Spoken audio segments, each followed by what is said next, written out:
Hi everyone, this is me Nishant and welcome you on Nishant E academy. अभी तक हमने general accounting principle के total 12 parts cover कर लिए हैं, जिसमें हमने जनरलाइजिंग के थ्रू डाटा को डेट वाइज कैसे रिकॉर्ड करते हैं ये सीख लिया है। लेज़र में अकाउंट वाइज क्लासीफाई कैसे करा जाता है ये देख लिया है, और ट्रायल बैलेंस के थ्रू अर्थमेटिक एरर कैसे फाइंड करना है ये सीख लिया है। ये सारी चीज़ें अकाउंटिंग के जिस पार्ट के अंदर आती है उसे हम लोग बुक कीपिंग कहते हैं। अब हम सीखने वाले हैं डाटा को एनालाइज कैसे करा जाता है, इंटरप्रीट कैसे करा जाता है और कम्युनिकेट कैसे करा जाता है। ये तीनों होते क्या हैं ये हमने ऑलरेडी पार्ट 1 में सीख लिया है। इन तीनों को एक साथ मिलाकर फाइनेंशियल स्टेटमेंट कहते हैं। This video is the part 13 of general accounting principle and this is the most important part with which we will cover the financial statement topic of accounting. Basically, there are total 5 topics that we will cover in this video. The first one is the basic idea of financial statement. Financial statement क्या होता है ये समझेंगे। Second, financial statement के regarding जितने सारे important terms हैं वो सब उन सभी का डेफिनेशन हम लोग सीखने वाले हैं, उन सभी की परिभाषा जानने वाले हैं, कहाँ यूज़ होते हैं वो सब, ये सारी चीज़ें हम लोग देखेंगे। और यही कारण है कि ये वीडियो सबसे इम्पॉर्टेंट है आपके लिए। थर्ड, ट्रेडिंग अकाउंट क्या होता है और उसका फॉर्मेट क्या है ये देखेंगे। प्रॉफिट एंड लॉस अकाउंट क्या है और इसका फॉर्मेट क्या है वो देखेंगे। बैलेंस शीट क्या है और इसका फॉर्मेट क्या है ये सीखेंगे। सबसे पहला क्वेश्चन है, व्हाट इज़ फाइनेंशियल स्टेटमेंट? क्या होता है financial statement? So financial statement accounting का वह पार्ट है जिसके थ्रू हम बिजनेस का करंट फाइनेंशियल पोजीशन जज कर सकते हैं। इसके साथ साथ हमें बिजनेस का फ्यूचर पर्सपेक्टिव क्या होगा, बिजनेस किस तरीके से फ्यूचर में रन करेगा और क्या क्या डिसीजंस हमें फ्यूचर्स में लेने पड़ेंगे, ये सारी चीज़ें हमें फाइनेंशियल स्टेटमेंट के द्वारा पता चलती हैं। The complete financial statement has two parts. The first one is income statement, पहला वाला जो है वो इनकम स्टेटमेंट है, and the second one is position statement. जो इनकम स्टेटमेंट है यह हमें इनकम और प्रॉफिट के बारे में बताता है, and this statement is prepared with two type of account. The first one is trading account and the second one is profit and loss account. जो पोजीशन स्टेटमेंट है, it says about the current situation of a business and this statement is drawn from balance sheet. इसे हम लोग balance sheet के द्वारा बनाते हैं। Specially balance sheet के अंदर दो चीज़ें काउंट करी जाती हैं। पहला जो होता है वो है मेरा लायबिलिटीज़, और जो दूसरा है उसे हम लोग कहते हैं assets. Now, before working on these, we need to learn all these terminologies. ये सारे टर्म्स क्या क्या हैं, इनका क्या रोल है, इसे हमें समझना पड़ेगा, तब जा कर के हम बैलेंस शीट और प्रॉफिट एंड लॉस अकाउंट के ऊपर वर्क कर सकते हैं। तो क्या क्या है, अभी हम क्या क्या देखने वाले हैं। तो सबसे पहले कैपिटल एंड रेवेन्यू एक्सपेंडिचर क्या होता है ये जानेंगे। कैपिटल एंड रेवेन्यू रिसीप्ट क्या होता है इसे देखेंगे। डिफर्ड रेवेन्यू एक्सपेंडिचर इसे जानेंगे। डेप्रिसिएशन क्या होता है इसे देखेंगे। डेप्रिसिएशन के ऊपर एक और वीडियो आएगी जो आपके न्यूमेरिकल से डील करेगी, किस तरीके से डेप्रिसिएशन को कैलकुलेट करते हैं वो हम लोग देखेंगे। नेक्स्ट, डिबेंचर्स क्या है, ओपनिंग एंड क्लोजिंग स्टॉक क्या होता है, आउटस्टैंडिंग एंड प्रीपेड एक्सपेंसेस क्या क्या है, अक्रूड इनकम क्या है, direct and indirect expenses, carriage inward and carriage outwards क्या होता है इसे देखेंगे। इंपॉर्टेंट एसेट्स एंड लाइबिलिटीज़ के क्या क्या टाइप हैं ये जानेंगे। अनअर्नड इनकम क्या होता है, या फिर इनकम रिसीव्ड इन एडवांस जिसे कहते हैं हम लोग, वो क्या है। Interest on Capitals and drawing ये क्या है, और बेड डेप्ट्स क्या है इसे जानेंगे। इन सभी की परिभाषा, डेफिनेशंस, ये तो इम्पॉर्टेंट है ही, लेकिन इसके अंदर क्या क्या चीज़ें इंक्लूड हैं वो आपको लर्न करके रखना है, क्योंकि उससे डायरेक्ट क्वेश्चन बनता है। सो वन बाय वन देखते हैं इन सारे डेफिनेशंस को और क्या क्या चीज़ें इसके अंदर इंपॉर्टेंट है उसे। पहला है मेरा कैपिटल एक्सपेंडिचर। कैपिटल एक्सपेंडिचर में अगर आप देखो तो मुझे एक तो दिख रहा है कैपिटल और दूसरा दिख रहा है मुझे एक्सपेंडिचर। तो कैपिटल का मतलब होता है पूंजी। पूंजी एक तरह का हो गया स्टार्टिंग का एसेट, फिक्स्ड एसेट जिसे कहते हैं। तो किसी भी तरह के फिक्स्ड एसेट को या कैपिटल को अक्वायर करने के लिए जो हम खर्च करते हैं, जो हम स्पेंड करेंगे, this is called capital expenditure. For example, mister owner ने जब ये सोचा कि उन्हें बड़े लेवल पे बिजनेस करना है तो उन्होंने क्या करा, एक बड़ी सी शॉप ली। तो ये जो बड़ी सी शॉप खरीदने के लिए उन्होंने जितने पैसे खर्च करे होंगे उसे हम लोग कहेंगे कैपिटल एक्सपेंडिचर। और क्या आता है सर इसके अंदर, तो इस अब जैसे सपोज करिए कि उन्होंने जब बड़ी सी शॉप खरीद ली, जब उनका बिजनेस बहुत ज़्यादा रन करने लगा तो उन्हें लगा कि अब कस्टमर्स मेरे बढ़ रहे हैं, और चूंकि ये स्वीट शॉप है, मिठाई की शॉप है, तो लोग क्या होंगे कि कुछ लोग आएंगे आपस में और बैठ करके खाना भी चाहेंगे वहाँ पे। तो उन्होंने क्या करा, इसे एक रेस्टोरेंट का फॉर्मेट देने के लिए आसपास जो है कुछ टेबल कुर्सियाँ लगा दी, ताकि जो है कुछ लोग आकर के खा सकें यहाँ पर बैठ करके। तो उन्होंने क्या करा, इस तरह से बिजनेस का जो फिक्स्ड एसेट है उसे एक्सटेंशन करना शुरू कर दिया, उसे बढ़ाना शुरू कर दिया। तो जो फिक्स्ड एसेट होता है उसका एक्सटेंशन करने में भी जो खर्च आता है उसको भी हम लोग क्या कहते हैं, कैपिटल एक्सपेंडिचर कहते हैं। और क्या होता है, सपोज करिए कि स्वीट्स बनाने के लिए उन्होंने दो तीन अलग अलग तरह की मशीनरी जो है अपने लगवाई है अपने शॉप के अंदर। तो वो जो मशीनरी होंगी तो ये मशीन्स खरीदने के लिए उन्होंने जो खर्च करा होगा वो भी कैपिटल एक्सपेंडिचर है।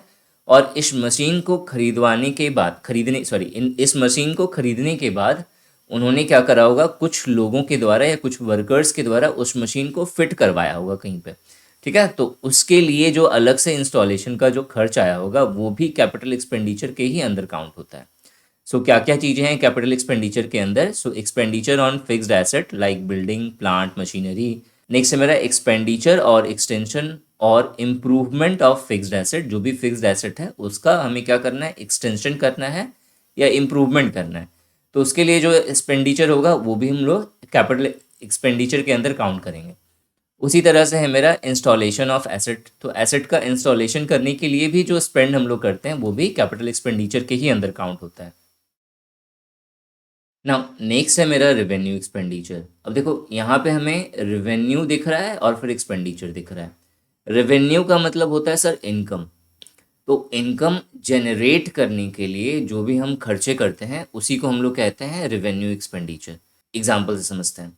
सपोज करिए मिस्टर ऑनर की शॉप है, या फिर मैं मान लेता हूँ मिस्टर ऑनर की नहीं है, आपकी है, या फिर आप ही मिस्टर ऑनर हो। तो इस सिचुएशन में आपने देखा कि यार एक मिठाई की डिमांड मेरे एरिया में बहुत ज़्यादा है, और वो क्या है, तो बीकानेर की स्वीट्स की। तो आपने देखा कि बीकानेर की स्वीट्स आसपास नहीं है, इस एरिया में नहीं है, लेकिन अगर मैं उसकी मिठाइयाँ अगर बेचूं तो मुझे लोग जो है मुंह मांगे कीमत पे खरीद लेंगे। जो भी मैं डिमांड करूँगा पैसे की, तो वो खरीदने के लिए तैयार होंगे। तो आपने क्या करा, बहुत ज़्यादा क्वांटिटी में बीकानेर जो आसपास कहीं पे होगा दूर दराज एरिया में, वहाँ से जो है आपने ऑर्डर करी बहुत ज़्यादा क्वांटिटी ऑफ स्वीट्स की, और फिर उसे जो है आपने जो है अपने शॉप में रख करके उसे बेचना शुरू करा। क्यों करा सर ये, ताकि आपको प्रॉफिट मिल सके, आपका रेवेन्यू जनरेट हो सके। सपोज करिए उनकी जो है एक स्वीट्स है बीकानेर की, वो उन्होंने आपको बेची है 10 रुपये में। आपने उसमें 10 रुपये ट्रांसपोर्ट के चार्ज जोड़ लिए, तो टोटल हो गया 20 रुपीज़। अब ये 20 रुपीज़ प्लस आपने 10 रुपये अपना इनकम जोड़ लिया 30 रुपीज़। आपको लगा कि ये 30 रुपीज़ में आराम से यहाँ बिक जाएगी क्योंकि बहुत ज़्यादा डिमांड है इसकी। तो ये जो 30 रुपीज़ जो है यहाँ पे, इसमें 10 रुपये आपकी अर्निंग है। तो रेवेन्यू क्या हुआ, एक तरह से जनरेट हुआ यहाँ पे। तो अब इस 10 रुपये रेवेन्यू जनरेट करने के लिए आपने ये 20 रुपये तो खर्च करे हैं ना, तो ये जो 20 रुपये हैं this is called revenue expenditure. Hope ये क्लियर हो गया होगा आपका। रेवेन्यू एक्सपेंडिचर्स के अंदर वो सारे तरह के एक्सपेंडिचर्स आते हैं जिसके थ्रू हम रेवेन्यू को बढ़ा सकते हैं। क्या क्या होता है इसके अंदर, सैलरी है, रेंट है, वेजेस है, पावर सप्लाई होता है, फ्यूल है, कैरेज का मतलब क्या होता है, ट्रांसपोर्ट फैसिलिटीज़। तो ये सारी चीज़ें जो हैं रेवेन्यू एक्सपेंडिचर के अंदर काउंट होती है। इसके अलावा ये इम्पॉर्टेंट है सर, तो डेप्रिसिएशन भी जो है वो रेवेन्यू एक्सपेंडिचर के अंदर ही काउंट होता है, ये आपको याद रखना है। देखो इसके एग्जाम्पल्स बहुत इंपॉर्टेंट है। वो आपसे डायरेक्ट क्वेश्चन पूछ लेगा कि सैलरी जो है वो किस तरह के एक्सपेंडिचर का पार्ट है। 4 ऑप्शंस होंगे, एक ऑप्शन में टिक लगाना है। सही लगाओगे तो नंबर है, नहीं सही लगाओगे तो नेगेटिव मार्किंग है। क्लियर हो गया। नेक्स्ट देखते हैं क्या है। नेक्स्ट है मेरा डिफर्ड रेवेन्यू एक्सपेंडिचर। अब देखो डिफर्ड का मतलब क्या होता है, डिफर्ड का मतलब होता है सर डिले करना, लेट करना, विलंबित करना, स्थगित करना, जो आपको ठीक लगे वो चूज कर लेना। तो डिफर्ड का मतलब होगा लेट में होगा या बाद में होगा। क्या होगा सर? रिवेन्यू। रिवेन्यू का मतलब मैंने अभी बता दिया, इनकम होता है। तो बाद में मिलेगा, क्या मिलेगा? तो इनकम मिलेगा। और क्या है साथ में? एक्सपेंडिचर है, मतलब ऐसा खर्च या ऐसा एक्सपेंडिचर जिसके थ्रू हमें रिवेन्यू तो मिलेगा, लेकिन कब मिलेगा सर? बाद में मिलेगा। क्लियर हुआ? तो डिफर्ड रेवेन्यू एक्सपेंडिचर उस तरह के खर्चे हैं जिसके थ्रू हम रेवेन्यू तो जनरेट करेंगे, लेकिन ये ज़रूरी नहीं है कि वो मुझे इसी फाइनेंशियल ईयर में मिले, ये मुझे अगले फाइनेंशियल ईयर में भी मिल सकता है। एग्जाम्पल सर, तो बहुत सिंपल है, और सबसे बेस्ट एग्जाम्पल होता है एडवर्टिजमेंट। ठीक है, एडवर्टिजमेंट जो कॉस्ट है या एडवर्टिजमेंट जो एक्सपेंडिचर होता है, ठीक है, मार्केटिंग करने में जो एक्सपेंडिचर होता है, तो ये सारे खर्चे डिफर्ड रेवेन्यू एक्सपेंडिचर के अंदर काउंट होते हैं। So example of deferred revenue expenditures are heavy expenditures on advertisement, say for introducing a new product in the market, expenditure incurred on research and development. तो ये सारी चीज़ें जो है डिफर्ड रेवेन्यू एक्सपेंडिचर के अंदर काउंट होती है। नाउ नेक्स्ट है मेरा कैपिटल रिसीव्ड। कैपिटल रिसीव्ड का मतलब, अब सर कैपिटल तो का मतलब तो आपको पता ही है ना, कैपिटल क्या होता है? पूंजी होता है। रिसीव्ड करना मतलब ऐसा रिसीव्ड, ऐसा मनी जो हम रिसीव कर रहे हैं, किसके लिए? तो कैपिटल के लिए। पहले क्या था सर? कैपिटल एक्सपेंडिचर था, मतलब हमें कैपिटल के लिए ही यूज़ करना है, लेकिन उसके लिए हम खर्च कर रहे हैं। तो कहाँ से खर्च करेंगे? तो ऑब्वियस है कि मेरे पास पैसे होंगे तब मैं खर्च करूँगा कैपिटल के लिए। यहाँ पे सर पैसे मेरे पास नहीं है, लेकिन फिर भी मुझे कैपिटल तो लगाना है ना, पूंजी। तो पैसे रिसीव करे हैं, यानी रिसीव्ड हुआ है। तो अब कॉमन सेंस से सर, कहाँ से रिसीव होगा पैसे? तो सर कोई लोन देगा, सिंपल। तो इसके अंदर क्या क्या आएगा? तो capital introduced by honour, borrowed loans, जो हमने लोन लिया है, सेल ऑफ फिक्स्ड एसेट, हमने क्या करा? फिक्स्ड एसेट का सेल करा है। अब ये इंपॉर्टेंट है थोड़ा, क्यों है मैं अभी समझाता हूँ। डिबेंचर्स, डिबेंचर्स अभी हम लोग आगे देख लेंगे, फिलहाल आप इतना जान लो, डिबेंचर्स भी क्या होता है? एक तरह का लोन ही है। ठीक है, तो इसे हम बाद में देखते हैं, अभी थोड़ी देर में। ये थोड़ा डाउटफुल हो सकता है बहुत सारे बच्चों को, सेल ऑफ फिक्स्ड एसेट, अभी मैं इसे क्लियर कर रहा हूँ। यहाँ पे एक और है, capital introduced by owner. Owner के द्वारा क्या करा गया? कैपिटल इंट्रोड्यूस करा गया। तो हमने ये देख लिया था कि जब ऑनर अगर कैपिटल लगा रहा है पैसे बिजनेस के अंदर, तो हमने देखा है कि बिजनेस और owner both are different entity. तो अगर बिजनेस के अंदर ऑनर पैसे लगा रहा है, तो वो जो पैसे होंगे वो बिजनेस के ऊपर एक तरह की लायबिलिटीज है, वो बिजनेस को वापस करने हैं ऑनर को। क्लियर हुआ? तो उन्होंने जो पैसे लगा रहे हैं बिजनेस के अंदर, कैपिटल जो लगाया जा रहा है ऑनर के द्वारा, तो ये भी जो है एक तरह का क्या है? बिजनेस के अंदर पैसे, पूंजी आ रही है, कैपिटल आ रहा है किसी के थ्रू। सो ये सारी चीज़ें जो है कैपिटल रिसीप्ट का पार्ट है। अब यहाँ पे सेल ऑफ फिक्स्ड एसेट, अब देखो यहाँ पे बहुत सारे बच्चों को डाउट होगा। अब प्रॉब्लम ये है ना कि चीज़ें मैं क्लियर तो कर रहा हूँ, लेकिन थोड़ा सा आप लोगों को एनालिटिकल बनना पड़ेगा। मैंने देखा है, अभी जो मैंने 30 मार्क्स का टेस्ट लिया था, तो बच्चे जो हैं वो चीज़ों को समझते नहीं हैं। जितना बता दिया, बस बता दिया, उतना दिमाग में गया, लॉक कर दिया उसे, और समझते हैं कि इतना ही है, इतना ही दुनिया है। ऐसा नहीं होता, थोड़ा एनालिटिकल बनना पड़ेगा। चीज़ों को आपको खुद ही थोड़ा तोड़ मरोड़ कर समझना होगा कि आखिर इसके अंदर और क्या क्या चीज़ें आ सकती हैं। जैसे यहाँ पे देखो, यहाँ पे sale of fixed asset. Fixed asset मतलब जैसे कोई भी संपत्ति है, जैसे मान लेते हैं मिस्टर ऑनर के शॉप पे एक मशीन लगा हुआ था, पुराना हो गया, तो उन्होंने क्या करा? उस मशीन को बेच दिया। तो बेच दिया तो क्या हुआ? पैसे आए बिजनेस के अंदर। क्लियर? तो अब बहुत किसी को ये लगेगा, सर पैसे तो बिजनेस के अंदर आ रहे हैं ना, तो फिक्स्ड एसेट को जब बेचा गया है तो पैसे आ रहे हैं, तो एक तरह से ये क्या है? एक अर्निंग है, ये इनकम है। ये इनकम है, तो ये रेवेन्यू के अंदर काउंट होना चाहिए। नहीं, ऐसा कुछ नहीं है। ठीक है, अब देखो, जैसे ही दो तरीके से का यहाँ सेंस बन रहा है। अगर उन्होंने बेचा कोई अपना एसेट, सपोज उन्होंने अपनी एसी बेच दी, तो जब एसी बेची उन्होंने, और उसके बाद अगर वो पैसे वो अपना पर्सनल यूज़ के लिए अगर यूज़ रख लेते हैं, तो वो एक अलग तरह का केस बन गया। उस पैसे से अगर उन्होंने कोई दूसरा एसेट खरीद लिया, तो वो एक अलग इशू बन गया। अगर उन्होंने क्या करा है, यहाँ पे जो सीन है, यहाँ पे क्या है कि उन्होंने फिक्स्ड एसेट को सेल करा, और सेल करने से जो भी अर्निंग आई है, उसे उन्होंने बिजनेस में एज अ कैपिटल इंट्रोड्यूस कर दिया।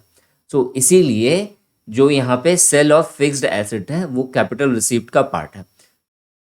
नेक्स्ट है मेरा रेवेन्यू रिसीव्ड। अब देखो रेवेन्यू रिसीव्ड तो एक ऐसा रिसीव्ड जो कब हो रहा है, रेवेन्यू के लिए या रेवेन्यू जनरेट करने के लिए हो रहा है। तो रेवेन्यू रिसीव्ड एक ऐसा रिसीव्ड है जिसके थ्रू हम लोग रेवेन्यू जनरेट कर रहे हैं। तो बहुत सिंपल है सर, रेवेन्यू कैसे आएगा? रेवेन्यू का मतलब क्या है? इनकम है। तो इनकम कैसे आएगा? जब हम लोग सामान बेचेंगे तो सेल ऑफ गुड्स इसके अंदर आएगा। रेंट आ सकता है जो हमने रिसीव करा है टेनेंट से। इसके अलावा डिविडेंड आ सकता है। डिविडेंड क्या होता है हम लोग आगे देख लेंगे। और क्या है? Tax received. अब ये टैक्स सर हम रिसीव कैसे करते हैं? हम तो दे रहे हैं ना।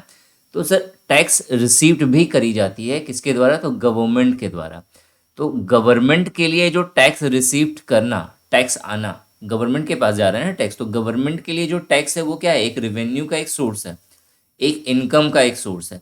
तो गवर्नमेंट के लिए जो टैक्स रिसीव्ड है ये रेवेन्यू रिसिप्ट का पार्ट है। अगेन मैं बोल रहा हूँ गवर्नमेंट के लिए है, ठीक है। अगर कहीं पे लिखा हुआ रहेगा कि टैक्स, तो ये मत लिख के आ जाना रेवेन्यू रिसिप्ट का पार्ट है। नाउ नेक्स्ट है मेरा डिबेंचर्स। डिबेंचर्स होता क्या है सर? डिबेंचर्स जो है एक तरह का डेट इंस्ट्रूमेंट है। So what is debt instrument? Instrument का मतलब होता है एक तरह का एग्रीमेंट। अब जो बड़ी बड़ी कंपनीज होती हैं इन्हें लोन जब चाहिए होता है तो इन्हें 1 लाख 2 लाख से तो ये सेटिस्फाइड नहीं होंगे। बहुत ज़्यादा हाई अमाउंट, करोड़ों में इनकी डीलिंग होती है, लोन्स लेते हैं, ये उठाते हैं। तो उन सिचुएशन में चाहे वो बैंक हो, चाहे वो गवर्नमेंट से लोन ले, या फिर चाहे वो कोई दूसरी बड़ी कंपनी है उसके थ्रू लोन ले, तो ये जब लोन इसे देंगे तो उस सिचुएशन पे एक एग्रीमेंट करेंगे कि भाई इतने समय के लिए लोन देना है, ये सारी कंडीशंस है, ये इंटरेस्ट होगा, ये सब कुछ लिखा होगा उसके अंदर। तो ये जो एग्रीमेंट है, डेट इंस्ट्रूमेंट है, इसे ही हम लोग क्या कहते हैं? डिबेंचर्स कहते हैं। डिबेंचर्स आपको मनी मार्केट इंस्ट्रूमेंट के अंदर भी मिल जाएगा, जो मेरा इकोनॉमिक्स का पार्ट है। आप इकोनॉमिक्स में से पढ़ लीजिएगा डिबेंचर्स को, और नहीं भी तो है आप सिंपली गूगल कर लीजिए मनी मार्केट इंस्ट्रूमेंट क्या होता है, तो आपको वो समझ में आ जाएगा। डिबेंचर जो है एक टाइप ऑफ सिक्योरिटीज़ है, इसे फर्दर सेल भी करा जा सकता है। तो ये आपको जानना नहीं है, आपको सिर्फ सिंपली इतना जानना है कि डिबेंचर्स होता क्या है और ये किसके अंदर आता है। तो सर किसके अंदर आता है डिबेंचर्स? तो ये कैपिटल रिसीप्ट का एक पार्ट है। आपसे डायरेक्ट क्वेश्चन बन सकता है कि डिबेंचर्स विल कम अंडर, और आपके 4 ऑप्शन होंगे, उसमें से एक ऑप्शन आपका कैपिटल रिसीप्ट होगा और वो आपको मार्क करना है। नाउ नेक्स्ट है मेरा डिविडेंड। डिविडेंड का मतलब है मेरा लाभांश। अब हिंदी नाम से ज़्यादा इजीली समझ में आ जाएगा आपको। लाभांश का मतलब होता है लाभ का अंश। तो जब किसी कंपनी में बहुत सारे शेयर होल्डर्स हैं, सबने पैसा लगाया हुआ है और उस कंपनी को प्रॉफिट हो गई, तो जो प्रॉफिट हो गई तो ये प्रॉफिट भी इक्वली डिवाइड होगा उनमें, या उनके रेशियो में जिस तरीके से उन्होंने पैसा लगाया है। तो ये जो डिवाइड हो रहा है ना, इसी को कहते हैं हम लोग डिविडेंड। तो सिंपल है, समझ में आ गया होगा। So what is dividend? So dividend is a distribution of profit by a corporation to its shareholders. When a corporation earns a profit or surplus, it is able to pay a proportion of the profit as a dividend to shareholders. So this is called a dividend. अब next है मेरा depreciation. Depreciation बहुत important है और इस पे base जो है आपके न्यूमेरिकल्स भी पूछे जाएंगे। तो डेप्रिशिएशन कैसे कैलकुलेट करते हैं इसे हम एक सेपरेट वीडियो के थ्रू समझेंगे। फिलहाल आप इतना समझो कि डेप्रिसिएशन होता क्या है, क्या क्या कारण है इसके, ये मैं इस वीडियो के थ्रू आपको बता रहा हूँ। तो डेप्रिसिएशन है क्या? तो बहुत सिंपल है। अगर सपोज करिए कि आपने एक मशीन खरीदी, तो हर साल क्या होगा? उसकी इफ़िशियंसी धीरे धीरे करके कम होगी। अब जैसे जैसे उसकी इफ़िशियंसी कम होगी वैसे वैसे उसका मार्केट वैल्यू भी कम होगा। और जितना वो हर साल कम हो रहा है मार्केट वैल्यू, उसी को हम लोग क्या कहते हैं? डेप्रिसिएशन कहते हैं in the terms of accountancy. Accountancy के अंदर जो डेप्रिसिएशन है उसकी मीनिंग या उसकी परिभाषा यही है। So what is depreciation? So this is the decrease in the book value of a fixed asset. कारण क्या क्या है? तो वियर एंड टीयर है, लेस प्रोडक्टिव हो जाना उनका, डिप्लीशन होता है। अब डिप्लीशन टर्म डेप्रिसिएशन के अंदर हम लोग तब काउंट करते हैं जब किसी नेचुरल रिसोर्सेज का वहन हो रहा है, उस नेचुरल रिसोर्सेज को हम लोग क्या कर रहे हैं? खराब कर रहे हैं। जैसे माइंस हो गया, क्वारी हो गया, क्वारी का मतलब भी होता है खनन, ठीक है, खनन होगा यहाँ पे। और उसी तरह से हो गया ऑयल वेल्स हो गए हैं, तो ये सारी चीज़ें जो है डिप्लीशन का कारण हो। नेक्स्ट है मेरा ऑब्सोलेसेंस। ऑब्सोलेसेंस का मतलब क्या होता है, किसी चीज़ का बहुत पुराना हो गया, 90s के समय का अपने फ़ोन रखा हुआ है अपने बिजनेस में जो किसी काम का नहीं है, तो वो क्या हो गया, वो ऑब्सोलेसेंस के अंदर काउंट होगा। उसी तरह से अमोर्टाइजेशन, अमोर्टाइजेशन इंपॉर्टेंट है। ये होता कैसे, तो ये इनटेंजिबल एसेट्स के खराब होने का परिभाषा है। मतलब आप समझो कि अमोर्टाइजेशन का मतलब ये होता है, so it refers to the loss in the value of intangible assets such as, मान लेते हैं जैसे गुडविल हो गया, पेटेंट्स हो गया, प्रिलिमिनरी एक्सपेंसेस है, ये सारी चीज़ें जो है अमोर्टाइजेशन के अंदर काउंट होती है। जैसे गुडविल, कंपनी जो है वो उसकी गुडविल ही खराब हो गई, तो अपने आप जो है उनका जो वैल्यू होगा ईयर आफ्टर ईयर धीरे धीरे करके डाउन होने लगेगा। उसी तरह से कॉपीराइट है, ये सारी चीज़ें जो हैं अमोर्टाइजेशन के अंदर काउंट होती है। तो ये पूछा जा सकता है आपसे कि इनटेंजिबल एसेट, जैसे अगर गुडविल का डेप्रिसिएशन है वो क्या कहलाता है, तो आपको उस समय याद रखना है कि इसे हम लोग अमोर्टाइजेशन कहते हैं। नेक्स्ट है मेरा ओपनिंग एंड क्लोजिंग स्टॉक। अब ये बहुत सिंपल है। ओपनिंग स्टॉक का मतलब जब आपने बिजनेस स्टार्ट करा या फिर जो भी फाइनेंशियल ईयर है उस फाइनेंशियल ईयर के स्टार्टिंग में आपके पास कितना का टोटल सामान है जो आपको सेल करना है। क्लोजिंग स्टॉक का मतलब क्या होता है सर, क्लोजिंग स्टॉक का मतलब होता है कि फाइनेंशियल ईयर ख़त्म होते समय, उस दिन जिस दिन फाइनेंशियल ईयर ख़त्म हो रहा है तो उस दिन आपके पास कितना सामान बच गया जो सेल नहीं हुआ। जैसे सपोज एक बिजनेस है, ये मिस्टर ऑनर ही हैं, तो इनका जो फाइनेंशियल ईयर इन कब से कब तक का होता है सर, तो 1 अप्रैल से लेकर के 1 अप्रैल टू 31 मार्च, ये मेरा फाइनेंशियल ईयर है। तो 1 अप्रैल के दिन सपोज करिए इनके पास टोटल 10 लाख का इनके पास टोटल सामान है जो स्टॉक में है और जो इन्हें फर्दर सेल करना है। लेकिन जैसे ही फाइनेंशियल ईयर ख़त्म होने का समय आता है, दैट इज़ 31 मार्च, तो ये देख रहे हैं कि मेरे पास टोटल 50,000 का जो है अभी भी सामान जो है स्टॉक में पड़ा हुआ है। तो ये जो 10 लाख का जो सामान है this is called opening stock, और ये जो 50,000 का जो सामान जो नहीं बिका इसे हम लोग कहेंगे क्लोजिंग स्टॉक। नाउ नेक्स्ट है मेरा आउटस्टैंडिंग एक्सपेंसेस। अब देखो, आउटस्टैंडिंग को हिंदी में कहते हैं बकाया। बकाया का मतलब हो गया बाकी। तो ऐसे खर्चे जो बाकी हैं जो आपको करने हैं चाहे आप जब भी करो, जैसे फॉर एग्जांपल स्टाफ ए को पेमेंट देनी है, सैलरी देनी है, लेकिन कोरोना की वजह से आप नहीं दे पा रहे हैं, लेकिन कभी ना कभी तो पे करना पड़ेगा ना, क्योंकि वो बाकी है, वो आपको सैलरी है और आप लायबल हैं कि आपको पे करना होगा। भले ही आप इस फाइनेंशियल ईयर में करें चाहे अगले फाइनेंशियल ईयर में करें, लेकिन करना तो पड़ेगा। तो वो सारे खर्चे जो आपको करने ही हैं, आपने अभी नहीं करे लेकिन आने वाले समय में करने ही पड़ेंगे, जैसे टैक्स पे करना है। जैसे सपोज करिए आपने 1 साल का टैक्स पे नहीं करा, लेकिन अगले साल फिर गवर्नमेंट तो छोड़ने वाली नहीं है ना, वो तो आपसे ले ही लेगी, तो अगले साल भी देना ही पड़ जाएगा आपको। अगले साल का भी दोगे तो और पिछले साल का भी देना पड़ जाएगा जो आपने नहीं दिया है, तो ये सब कुछ आपको देना ही है। तो आउटस्टैंडिंग एक्सपेंसेस का मतलब बाकी खर्चे, बाकी जो ड्यू है आपके ऊपर, तो simply it is called a due. ठीक है, जो भी बाकी है, बाकी है और देना ही है आपको, चाहे जब जब भी दो। उसी तरह से आउटस्टैंडिंग रेंट, अगर जैसे सपोज मिस्टर ऑनर की जो शॉप है वो रेंट पे उन्होंने ले रखी है, तो रेंट तो उन्हें पे करना पड़ेगा, भले ही वो इस मंथ पे ना करें तो 2 महीने के बाद पे करें, लेकिन पेमेंट तो करनी ही है उन्हें। तो इसे कहते हैं हम लोग आउटस्टैंडिंग एक्सपेंसेस। नेक्स्ट है मेरा प्रीपेड एक्सपेंसेस। अब उसी का ठीक अपोजिट है प्रीपेड, मतलब मैंने पहले पे कर दिया उस चीज़ के लिए।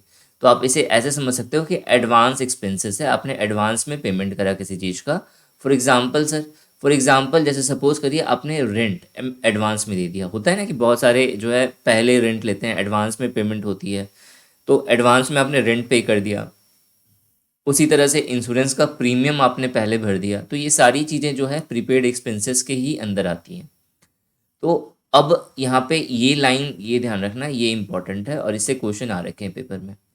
प्रीपेड एक्सपेंसेस जो है प्रॉफिट एंड लॉस अकाउंट के डेबिट साइड पे आता है और बैलेंस शीट के अंदर ये एसेट साइड की तरफ लिखा जाता है। ये पूछा जाएगा सर, इस तरह के क्वेश्चंस आते हैं। और ये चीज़ें आपको मतलब इसमें समझाने लायक कुछ नहीं है, ये आपको याद करना पड़ेगा, ये फॉर्मेट ही है कि इस तरीके से होता है।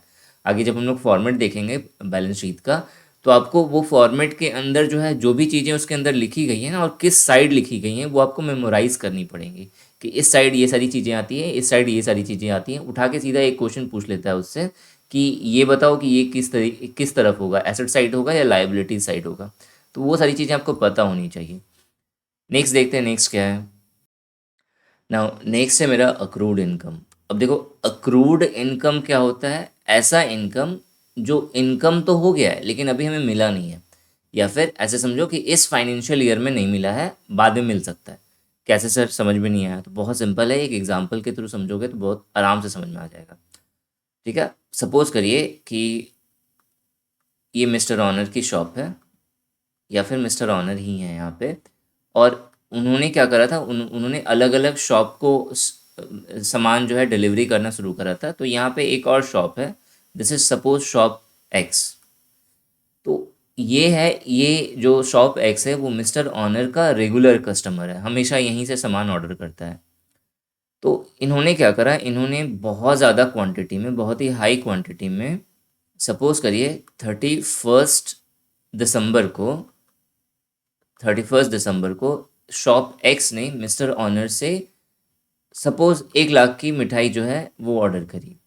अब 1 लाख बहुत बड़ा अमाउंट है, और इन्होंने कहा, शॉप एक्स ने कहा कि सर देखिए ऐसा है कि आप जो है 2-3 महीने के बाद जो है मैं पेमेंट करूँगा। तो अमाउंट ज़्यादा है, रेगुलर कस्टमर है, तो मिस्टर ऑनर भी है कि मान गए कि चलो ठीक है 3 महीने के बाद कर देना चलो। तो दिसंबर हो गया, जनवरी फरवरी मार्च, मार्च की बात है। अब मार्च में इन्हें लग रहा था कि पेमेंट मिलेगी। ठीक है, तो इन्हें लग रहा था कि पेमेंट मिलेगी, लेकिन मिली नहीं। शॉप एक्स वाले ने क्या करा कि इन्होंने फिर दोबारा इन्हें कॉल करा मिस्टर ऑनर को, और उन्होंने कहा कि सर ऐसा है कि कुछ इशू हो गई हैं जिसके कारण पेमेंट जो है 2 महीने और डिले हो जाएगा, लेकिन आपको मिल जाएगी कंफर्म। तो मार्च हो गया, अप्रैल मई में यानी पेमेंट मिलने वाली है, तो मई घुस गया, तो मार्च ख़त्म होते ही नेक्स्ट फाइनेंशियल ईयर स्टार्ट हो जाएगा। तो मिस्टर ऑनर के लिए ये जो इनकम था वो तो पिछले वाले जो है मेरा फाइनेंशियल ईयर का इनकम होना चाहिए था, लेकिन वो उसे उस फाइनेंशियल ईयर में मिला नहीं, लेकिन नेक्स्ट वाले में मिल जाएगा। ठीक है, तो इस तरह का जो इनकम है वो कहलाता है मेरा अक्रूड इनकम। होप क्लियर हो चुका होगा सबको। तो ये सारी चीज़ें, ये आपको एग्जाम्पल्स के थ्रू आपको समझना पड़ेगा, जो भी क्वेश्चंस में वो गिवन होगा, और आपको उसके अकॉर्डिंग जज करना पड़ेगा ये अक्रूड इनकम है या नॉर्मल इनकम है। जैसे यहाँ पे rent receivable but not received is called accrued income. अब ये हमें याद रखना है कि जो अक्रूड इनकम होता है मेरा, वो करंट एसेट का पार्ट है जो बैलेंस शीट के एसेट वाले सेक्शन की तरफ आता है। नेक्स्ट है मेरा डायरेक्ट एक्सपेंसेस। अब डायरेक्ट एक्सपेंसेस होता क्या है सर? तो एक्सपेंसेस का मतलब खर्चा। अब बिजनेस के अंदर देखो दो तरह के खर्चे होते हैं, एक डायरेक्ट एक्सपेंसेस होता है, एक डायरेक्ट खर्चा हो गया, और इसी के बाद आएगा आपका इनडायरेक्ट एक्सपेंसेस। तो दूसरा होगा मेरा इनडायरेक्ट एक्सपेंसेस। अब डायरेक्ट से समझ में आ रहा है ना, डायरेक्टली रिलेटेड होगा किसी चीज़ से। तो किससे रिलेट हो सकता है ये? तो core of the business. Core का मतलब क्या होता है? जो मेन काम है बिजनेस का, कोर ऑफ बिजनेस से रिलेटेड। अगर मैं मिस्टर ऑनर के शॉप की बात करूं, तो सपोज ये मिस्टर ऑनर का शॉप है, तो इन इन इनका जो बिजनेस जो चल रहा है, इसका मेन काम क्या है? तो आप बोलोगे सर मिठाई बेचना इनका मेन काम है। तो वो सारे खर्चे जो एग्जैक्टली मिठाई बनाने से लेकर के मिठाई बेचने तक के अंदर होगा, तो वो सारे खर्चे जो है डायरेक्ट एक्सपेंसेस के अंदर काउंट होगा। सर नहीं समझ में आया, पूछ सकते हो आप। ठीक है, तो अब देखो क्या है कि अब मिठाई बनाएंगे तो दूध चाहिए इन्हें, तो दूध लेने के लिए खर्च करना पड़ेगा इन्हें अपने पैसे। तो वो जो होगा वो डायरेक्ट एक्सपेंसेस हुआ। ग्रोसरी स्टोर से सामान मंगवाएंगे तो उस समय भी वो पैसे खर्च करेंगे, तो वो भी मेरा डायरेक्ट एक्सपेंस हो गया। अभी मैंने बीकानेर वाले शॉप का एग्जांपल लिया था, तो बीकानेर वाले शॉप से ये क्या करेंगे, उठा करके सामान अपने यहाँ पे लेकर के आएंगे, तो ट्रांसपोर्ट के चार्जेस भी लगेंगे ना, वहाँ से सामान ले करके आने में जो ट्रांसपोर्ट चार्जेस होगा वो भी क्या हो गया सर, डायरेक्ट एक्सपेंसेस हो गया। तो अब देखो, अब ये खुद तो बनाने नहीं बैठ रहे ना, इन्होंने क्या करा, 3-4 लेबर को अपने शॉप के अंदर रखा हुआ है, उससे जो है मिठाइयाँ बनवा रहे हैं, तो उन्हें वेजेस भी देना पड़ेगा, तो ये भी क्या है सर, डायरेक्ट एक्सपेंसेस है। तो डायरेक्ट एक्सपेंसेस के अंदर क्या क्या काउंट होता है? तो पहले वेजेस। अब देखो यहाँ पे सिंपल वेजेस लिखा हुआ है, तो अब इसका मतलब ये नहीं होता ना कि हर तरह का वेजेस जो है वो डायरेक्ट एक्सपेंसेस के अंदर काउंट होगा। आपको रिलेट करके चीज़ें पढ़नी है, थोड़ा एनालिटिकल बनना है अगर आप ये एग्ज़ाम क्वालिफाई करना चाहते हैं तो। कारण क्या है कि चीज़ें बहुत जगहों पे बहुत तरीके से आती हैं। अब वेजेस यहाँ पे वो वेजेस है, कौन सा वेजेस सर? तो उस तरह का वेजेस जो कोर बिजनेस से रिलेटेड है, बिजनेस के मेन काम से रिलेटेड है। हो सकता है कि आपको पेपर में एक स्टेटमेंट लिखा हुआ हो, उसमें वेजेस तो मिल रहा है लेकिन डायरेक्टली एक्सपेंसेस से वो रिलेट नहीं हो रहा है, वो किसी और से रिलेट हो रहा है।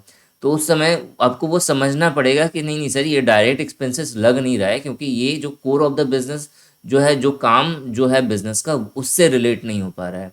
तो उस समय आपको समझना पड़ेगा चीज़ें। अब वहाँ पे ये नहीं कि झगड़ा करने बैठ जाना मेरे से आकर के कि सर आपने बोला था कि वेजेस जो है डायरेक्ट एक्सपेंसेस का पार्ट है, यहाँ तो आपको है ही नहीं। या फिर मैंने देखा है कि मैंने भी जो 30 मार्क्स का टेस्ट लिया है उसमें 2-3 क्वेश्चन है वो कॉन्सेप्चुअल है, ट्रिकी क्वेश्चन है।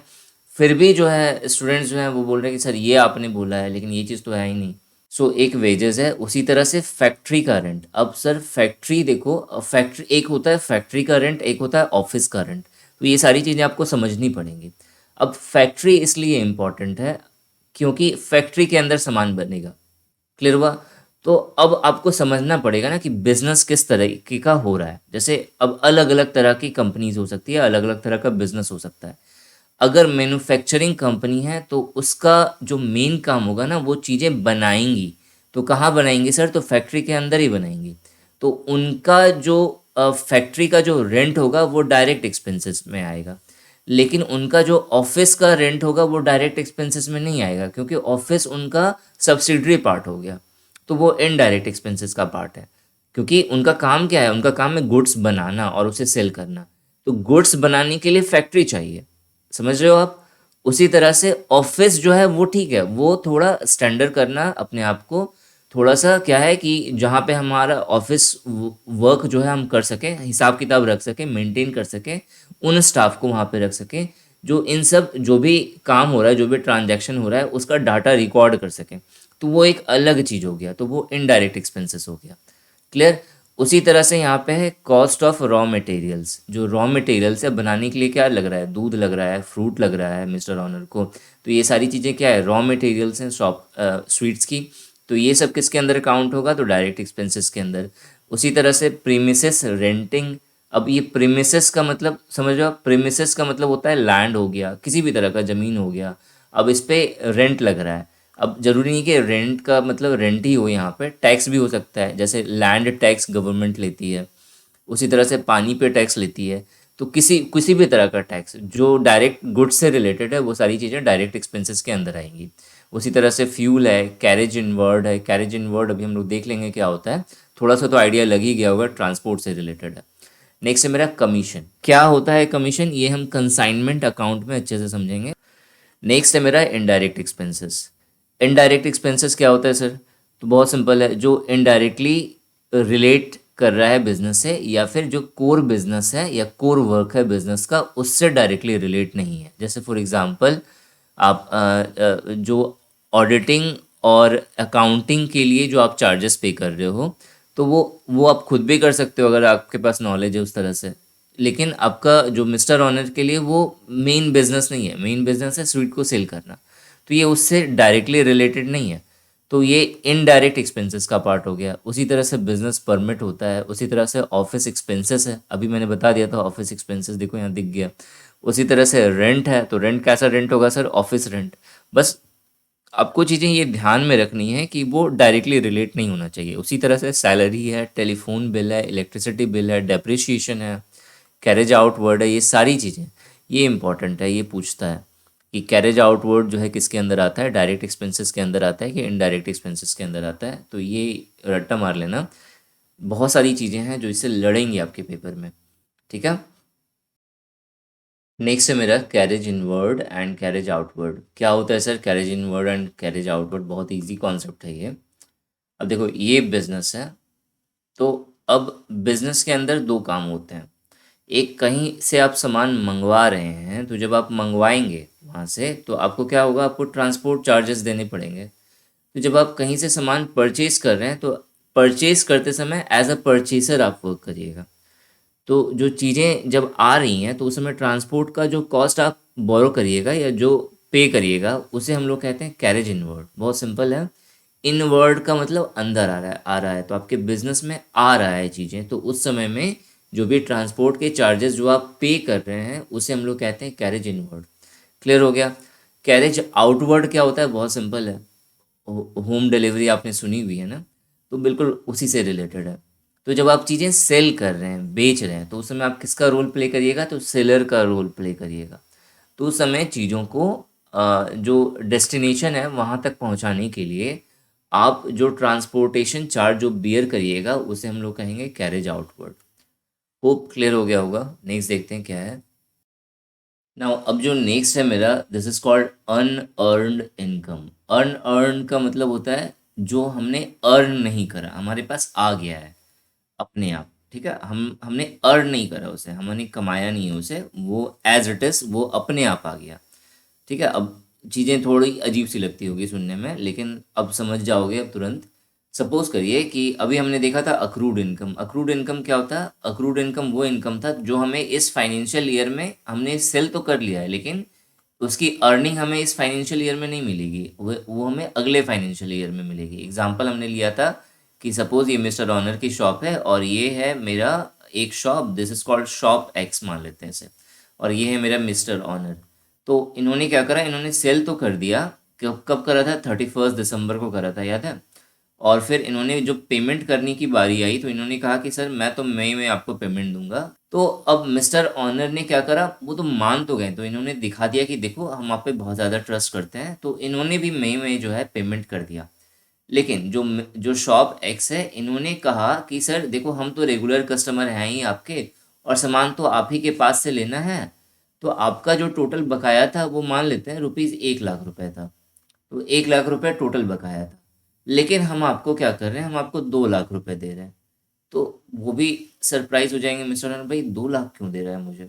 तो उन्होंने बोला, जो शॉप एक्स वाले ने बोला कि सर एक काम करते हैं ना कि 1 लाख तो जो है हमने जो पिछले साल जो आपसे मान लिया है, पिछले साल या पिछले अकाउंटिंग ईयर में जो हमने सामान लिया है, तो ये तो उसका है जो हमारे ऊपर आपकी लाइबिलिटीज थी। बाकी 1 लाख रुपए जो है मैं आपको अभी इसलिए दे रहा हूँ ताकि मैं दोबारा फ्यूचर में अगर सामान उठाऊँ आपसे, उठाना ही है क्योंकि मैं रेगुलर कस्टमर हूँ और आप ही से डील करते हैं हम। तो उस समय जो है आप उस समय आप क्या करना, इस 1 लाख रुपए को वहाँ पे सब्ट्रैक्ट कर देना। अगर हम 1 लाख का उठाएंगे तो ठीक है, हो सकता है 1.5 लाख का उठा लें, तो उस समय में 50,000 रुपये हमारा ड्यू रहेगा, बाकी 1 लाख रुपए आपको एडवांस समझ के आप रख लो। समझ में आया?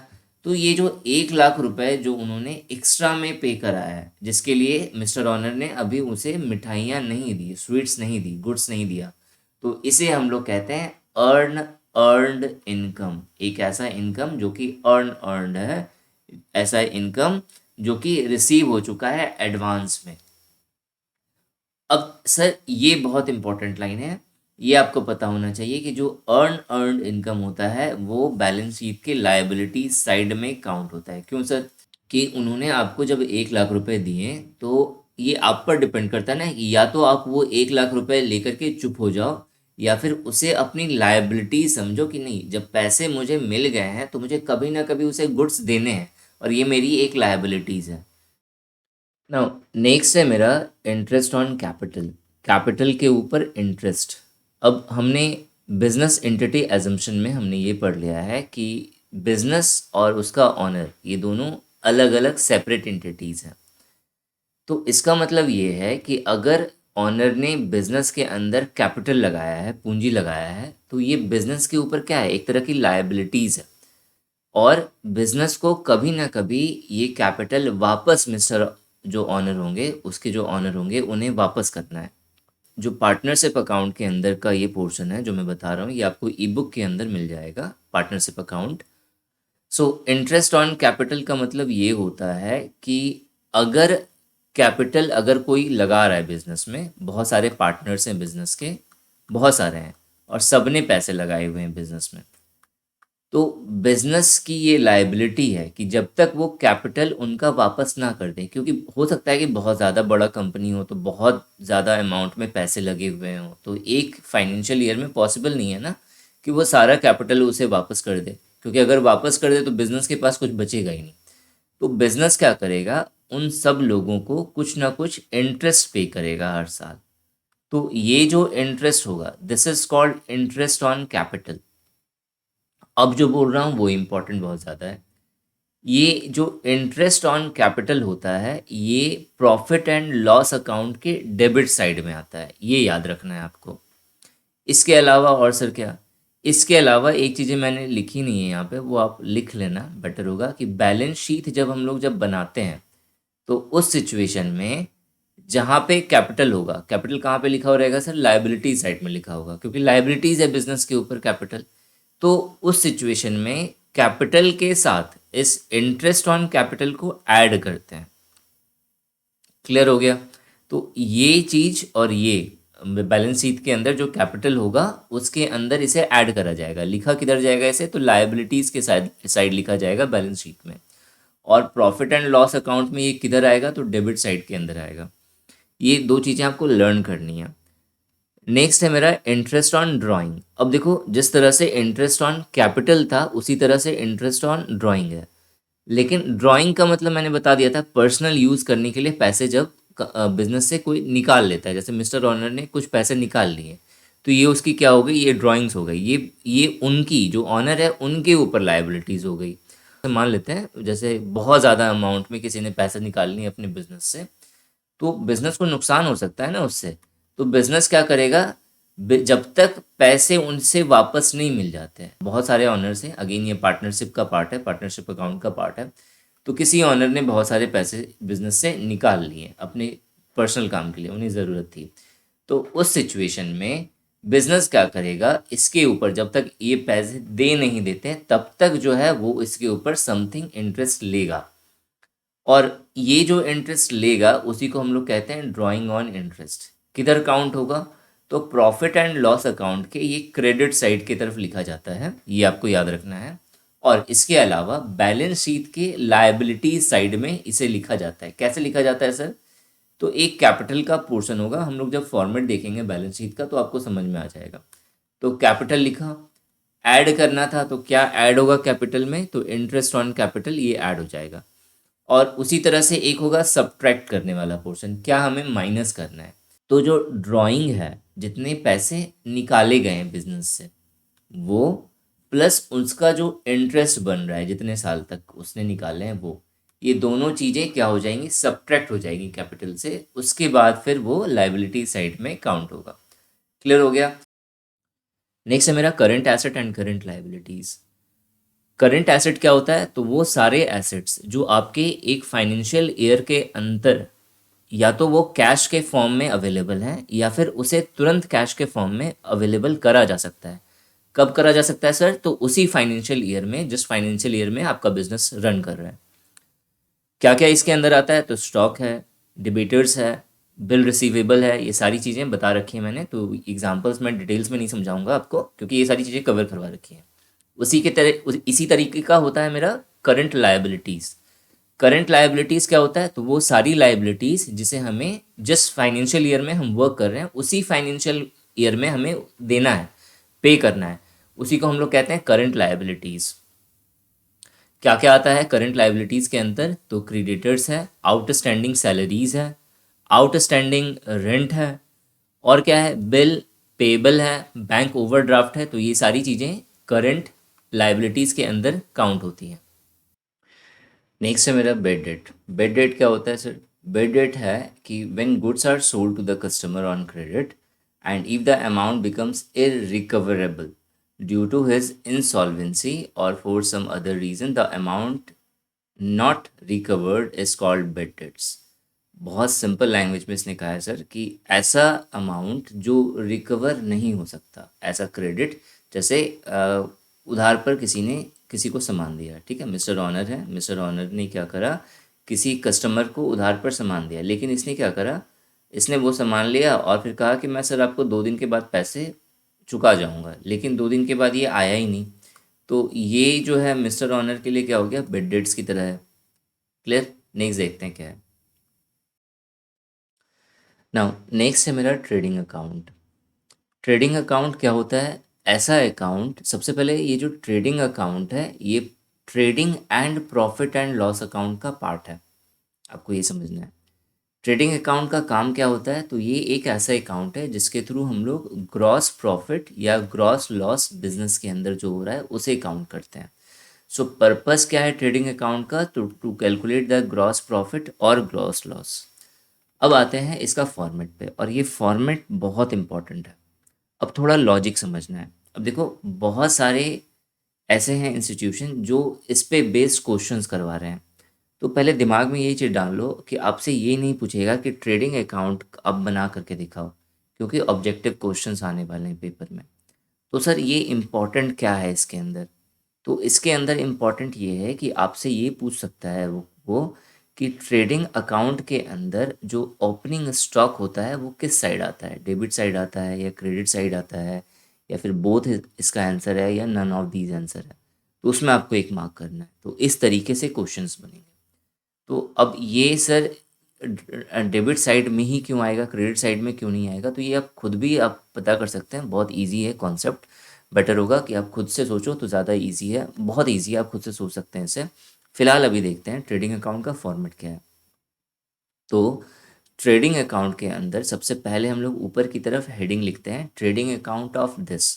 तो हम लोग किसका बनाएंगे? तो मिस्टर ऑनर का बनाएंगे। तो trading account of mister owner for the year ended. कौन से ईयर का बनाएंगे? तो ये हमने स्टार्ट करा था 2020 से, ये सीरीज स्टार्ट हुई थी। तो ये कौन से ईयर का हम लोग बना रहे हैं? तो 2021 का बना रहे हैं। अब जो ट्रेडिंग अकाउंट है इस ये दो पार्ट्स में डिवाइडेड होगा। ये पूरा फॉर्मेट जो है दो पार्ट्स में डिवाइडेड है। एक है मेरा डेबिट साइड और एक होगा मेरा क्रेडिट साइड। अब ये पूरा डेबिट साइड और पूरा क्रेडिट साइड अगेन दो दो पार्ट्स में डिवाइड होगा। एक है मेरा particulars specially related to expenses, जो भी खर्च हुआ है उसे, और उसमें कितना खर्च हुआ है उसे मेंटेन करना है। दूसरा जो है इनकम, बिजनेस के अंदर क्या क्या इनकम हुआ है उसे लिखना है, और कितना कितना हुआ है वो लिखना है। तो अगर डेबिट साइड की अगर मैं बात करूं तो सबसे पहले आएगा आपका ओपनिंग स्टॉक। ओपनिंग स्टॉक क्या होता है मैंने बता दिया। तो ये जो आपको दिख रहा है ना, ये अमाउंट है। ठीक है, सपोज ये समथिंग अमाउंट है, हमें यहाँ पे लिखना है इसे अमाउंट के नीचे। फिर नेक्स्ट है मेरा परचेज। तो परचेज हमें इसी बॉक्स में लिखना है, यहाँ पे कितने का परचेज हुआ, हमने सामान कितने का खरीदा। सपोज 10 लाख का हमने सामान खरीदा, तो यहाँ पे 10 लाख लिखा। फिर इसमें से हमें क्या करना है? लेस करना होता है किसी चीज़ को। क्या किसे लेस करना है सर? तो हमें परचेस रिटर्न को लेस करना होता है। परचेस रिटर्न क्या होता है? जैसे सपोज हमने 10 लाख का सामान खरीदा, लेकिन उसमें से 1 लाख का सामान जो है वो डिफ़ॉल्ट हो गया, उसके अंदर फॉल्ट निकल गया। तो उस 1 लाख के सामान को हमने क्या कर दिया? माइनस कर दिया। तो अब ये जो परचेस रिटर्न है इसे हम लोग रिटर्न आउटवर्ड भी कहते हैं, ये आपको ध्यान रखना है। तो अब 1 लाख का सामान माइनस करेंगे, इससे लेस का मतलब होता है माइनस करना। तो टोटल कितना आ जाएगा? 10 में से एक गया तो ऑब्वियस है कि 9 लाख। तो यहाँ पे क्या लिखाएगा? 9 लाख रुपए यहाँ पे लिखाएंगे। फिर आता है एक स्टेप छोड़ करके आपको लिखना है जो भी डायरेक्ट एक्सपेंसेस आपने खर्च करे हैं वो आपको मेंशन करना है। क्या क्या है डायरेक्ट एक्सपेंसेस में? मैंने बताया वेजेस, तो वेजेस मेंशन करना है। फिर करना है कैरेज इन वर्ड, क्या होता है ये भी बता रखा है मैंने। फिर आता है मेरा फ्रेट। अब फ्रेट तो मैंने नहीं बताया, तो आप बोलोगे सर ये तो आपने नहीं बताया। तो फ्रेट और कैरेज इन वर्ड दोनों सेम है, या तो आपको कैरेज इन वर्ड दिखेगा या फिर फ्रेट दिखेगा। तो जो फ्रेट जो है वो हमें क्या करना है? मेंशन करना है। फिर होता है मेरा ऑक्ट्रॉय। ऑक्ट्रॉय क्या है सर? तो ऑक्ट्रॉय जो है एक ड्यूटी है, एक तरह का टैक्स है। जब बाहर की कंट्री से कोई भी सामान आता है तो उस समय एक ऑक्ट्रॉय चार्जेस पे करना पड़ता है। तो ये वही मेंशन करा गया है। तो ये सारी चीज़ें हमने यहाँ पे लिख दी डेबिट साइड में। फिर हम लोग यहाँ पे क्या लिखेंगे? इसका टोटल एक्सपेंसेस, टोटल कैलकुलेट करेंगे यहाँ पे। टोटल कैलकुलेट करेंगे किसका? तो एक्सपेंसेस का। फिर आते हैं हम लोग इधर क्रेडिट साइड में। तो पहले क्या है? तो बाई सेल, कितने का सामान हमने सेल करा वो लिखा। लेकिन जब सेल करेंगे तो हो सकता है कुछ सामान जो है रिटर्न आ जाए किसी कारण से। तो जो सेल्स रिटर्न होगा, जिसे हम लोग रिटर्न इनवर्ड कहते हैं, वो भी हमें मेंशन करना पड़ेगा। और इसमें से इसको माइनस करके जो टोटल आएगा वो यहाँ पे लिखेंगे। फिर नेक्स्ट होगा क्लोजिंग स्टॉक, मतलब जो सामान बच गया हमारे पास उसे मेंशन कर दिया। और यहाँ पे टोटल इनकम कितना है वो हमने यहाँ पे ऐड करके निकाल लिया, टोटल इनकम इतना हुआ है। अब आता है ग्रॉस प्रॉफिट जो है वो निकालने का, कि ग्रॉस प्रॉफिट कैसे निकालते। तो बहुत सिंपल सा है इसका फंडा, कि जो टोटल इनकम है उससे माइनस कर दो टोटल एक्सपेंसेस को, तो हमारा जो है ग्रॉस प्रॉफिट आ जाएगा। तो इस ग्रॉस प्रॉफिट को आपको यहाँ पे लिखना है। सपोज ABC इसका ग्रॉस प्रॉफिट है, तो ये ए बी सी जो है वो ग्रॉस प्रॉफिट होगा और इसे ट्रांसफ़र करेंगे हम लोग कहाँ पे, तो प्रॉफिट की तरफ, प्रॉफिट एंड लॉस अकाउंट की तरफ इसे ट्रांसफ़र करा जाएगा। तो प्रॉफिट एंड लॉस अकाउंट में ये जो ग्रॉस प्रॉफिट है ये क्या हो जाएगा, ट्रांसफ़र हो जाएगा। तो नेक्स्ट जो अकाउंट होगा वो है मेरा प्रॉफिट एंड लॉस अकाउंट। काम क्या है इसका, तो इसका पर्पस ये है to find out net profit और नेट लॉस। नेट प्रॉफिट निकालना और नेट लॉस निकालना ये हम लोग सीखते हैं प्रॉफिट एंड लॉस अकाउंट से। तो अब है मेरा प्रॉफिट एंड लॉस अकाउंट का फॉर्मेट। तो ये जो है दो पार्ट्स में डिवाइडेड है, एक साइड है मेरा डेबिट, दूसरा है मेरा क्रेडिट। और फिर यहाँ पे जो है हमें लिखना क्या है, तो profit and loss account of यहाँ पे क्या हो जाएगा, मिस्टर ऑनर। मिस्टर ऑनर का हम लोग बना रहे हैं और कौन से ईयर का बना रहे हैं, 2021 का बना रहे हैं। अब यहाँ पे हमें क्या क्या चीज़ें मेंशन करनी है डेबिट साइड में, तो ग्रॉस लॉस जो हमारा प्रॉफिट एंड लॉस अकाउंट से आया है, सॉरी जो ट्रेडिंग अकाउंट से आया है, कौन सा आया हुआ है, तो देखो यहाँ पे हमने निकाला था ग्रॉस प्रॉफिट निकाला था। जो ग्रॉस प्रॉफिट कैसे निकालते हैं, तो टोटल इनकम से टोटल एक्सपेंसेस माइनस कर दीजिए, तो जो निकलेगा वो मेरा ग्रॉस प्रॉफिट होगा। लेकिन हो सकता है कि खर्चा ज़्यादा हो गया होगा तो उस समय ग्रॉस लॉस भी हो सकता है। तो ग्रॉस लॉस हम लोग किधर लिखेंगे, इस साइड लिखेंगे। यहाँ पे क्या करेंगे, एक टोटल एक्सपेंसेस, अगर एक्सपेंसेस ज़्यादा है तो टोटल एक्सपेंसेस से टोटल इनकम माइनस कर देंगे और वो यहाँ पे आएगा। तो ट्रेडिंग अकाउंट से ही ट्रांसफ़र होता है मेरा ग्रॉस लॉस और वो यहाँ पे आकर के डेबिट साइड में लिखा जाएगा प्रॉफिट एंड लॉस अकाउंट के। अच्छा, अब यहाँ पे एक क्वेश्चन आपका बनता है कि बहुत सारे बच्चों के दिमाग में होगा कि सर ग्रॉस प्रॉफिट में और नेट प्रॉफिट में क्या अंतर है। तो जो ग्रॉस प्रॉफिट होता है तो उसके अंदर डायरेक्ट चीज़ें काउंट होती है, चाहे वो डायरेक्ट एक्सपेंसेस हो या फिर चाहे वो डायरेक्ट इनकम हो। लेकिन जो नेट जो प्रॉफिट होता है, नेट का मतलब क्या होता है, आपके पास एग्जैक्टली कितना प्रॉफिट हुआ है। तो इस केसेस में जब भी हमें नेट फाइंड करना है तो जो ग्रॉस वाला जो पोर्शन है वो तो आएगा ही, इसके अलावा जो इनडायरेक्ट खर्चे हैं वो भी काउंट करे जाएंगे, ये हमें ध्यान रखना है। और क्या क्या चीज़ें हैं इसके अंदर, तो सैलरी जो है वो हमने लिख दिया है, उसी तरह से रेंट वगैरह सब है, रेंट है, रेट्स है, टैक्सेस है, इसमें जो भी हमने एक्सपेंसेस करा उसे मेंशन करा। उसी तरह से मेरा है इंश्योरेंस प्रीमियम, उसी तरह से एडवर्टीजमेंट, फिर कमीशन पेड, ये सारे नाम आप ये देख लेना, ये याद रखने पड़ेंगे आपको कि डेबिट साइड में क्या क्या चीज़ें आती हैं। उसी तरीके से जो क्रेडिट साइड है, तो क्रेडिट साइड में क्या क्या चीज़ें आती हैं वो आपको याद रखना है। डिविडेंड इंपॉर्टेंट है, ये पूछा जाता है पेपर में कि डिविडेंड किस साइड आता है प्रॉफिट एंड लॉस अकाउंट के। उसी तरीके से डिस्काउंट अगर रिसीव हुआ है तो वो किधर लिखते हैं, ये ध्यान रखना है। उसी तरीके से अगर आपको कमीशन मिल रहा है तो वो किधर लिखेंगे, कहाँ पे लिखेंगे, ये सब कुछ चीज़ें आपको याद होनी चाहिए। नेक्स्ट क्या होता है, यहाँ पे हमें क्या करना है, हमें यहाँ पे टोटल फाइंड करना है कि टोटल कितना एक्सपेंस हुआ है। तो टोटल एक्सपेंसेस लिख करके यहाँ पे हमें इसे टोटल कैलकुलेट करना है और फिर उसी तरह से इनका टोटल कैलकुलेट करना है हमें यहाँ पे। जैसे ये टोटल कैलकुलेट करके, ये लास्ट वाला स्लाइड से आपको नहीं दिख रहा होगा, यहाँ पे हमें जो है लिखना है ये सारा। उसी तरह से अब जो चीज़ हमने यहाँ पे टोटल लिखा वही चीज़ हम लोग यहाँ पे मेंशन करेंगे टोटल। और फाइनली हम लोग क्या करेंगे, नेट प्रॉफिट जो है वो यहाँ पे निकालेंगे, जो हम कैपिटल अकाउंट, जो मेरा बैलेंस शीट है उसका कैपिटल अकाउंट में ट्रांसफ़र करेंगे। तो अब ये नेट जो प्रॉफिट है वो निकालने का तरीका क्या है, बिल्कुल वैसा ही है, ग्रॉस प्रॉफिट के जैसा ही हम लोग नेट प्रॉफिट भी निकालते हैं। टोटल एक्सपेंडिचर और इधर था मेरा टोटल इनकम, तो टोटल इनकम से टोटल एक्सपेंडिचर माइनस कर देंगे यहाँ पे। तो यहाँ पे जो निकल के आएगा वो है मेरा नेट प्रॉफिट। उसी तरह से हम लोग नेट लॉस निकाल सकते हैं, तो वो जो भी होगा वो आपका पूरा बता देगा कि नेट लॉस कितना हुआ है या नेट प्रॉफिट कितना हुआ है। नेक्स्ट है मेरा बैलेंस शीट। अब बैलेंस शीट के अंदर हम सिर्फ अभी एक ही चीज़ पढ़ेंगे और वो है इसका फॉर्मेट, क्या होता है फॉर्मेट बैलेंस शीट का।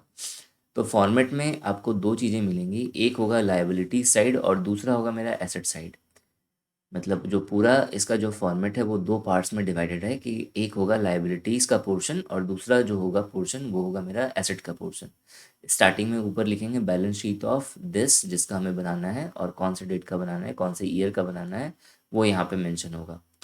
अब लाइबिलिटीज़ के साइड में क्या क्या चीज़ें होती हैं ये इंपॉर्टेंट है, तो क्या होगा, बैंक ओवरड्राफ्ट लाइबिलिटी साइड में आता है, आउटस्टैंडिंग एक्सपेंसेस लाइबिलिटी साइड में आता है, bills payable, sundry creditors, loans, capitals, net profit को हमें क्या करना है, ऐड करना है और इससे माइनस करना है कैसे, तो ड्राइंग्स को जो भी हमने निकाला था उसे हम लोग क्या करेंगे, सब्ट्रैक्ट कर देंगे। अब उसी तरह से एसेट के साइड में क्या क्या आएगा, तो cash in hand, cash in bank, prepaid expenses, investment, bill receivable है, सनड्राई डेटर्स है, क्लोजिंग स्टॉक है, इन्वेस्टमेंट है, फर्नीचर है, प्लांट एंड मशीनरी है, land and buildings and goodwill है। ये सारी चीज़ें एसेट की तरफ आएंगी और हमें मेंशन करना है। इधर टोटल निकाल दो, इधर भी आप टोटल निकाल दो।